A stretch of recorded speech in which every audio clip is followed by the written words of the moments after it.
आणि एक मोठी बातमी, पुण्यातील कोंढवामध्ये अवैध दारूवर कारवाई करताना पैशांचा मोठा साठा हाती लागलाय। पोलिसांच्या कारवाई दरम्यान घरात असा पैशांचा मोठा साठा सापडलाय। बंद कपाटात तब्बल 1 कोटींपेक्षा जास्त पैसे सापडलेत। घरात एवढी मोठी रक्कम सापडल्यानं पूर्ण परिसरात खळबळ उडाली आहे। पुण्याच्या कोंढवामधून आपण ही घटना बघतोय। घरात 1 कोटींपेक्षा जास्त पैसे आढळल्यानं मोठी खळबळ उडाली आहे। आणि या कपाटात 1 कोटींपेक्षा हे पैसे आढळलेत। त्यामागचा तपास आता पोलिसांकडून सुरू आहे आणि घरात एवढी मोठी रक्कम सापडल्यानं मोठी खळबळ उडाली आहे।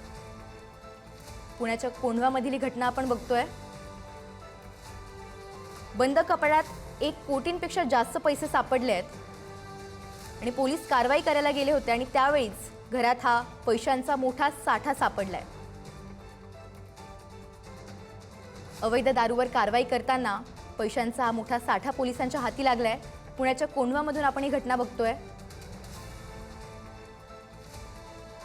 सध्या निवडणुकीचं सगळीकडे वातावरण आहे आणि त्याच दरम्यान हा पैशांचा मोठा साठा सापडल्यानं मोठी खळबळ उडाली आहे।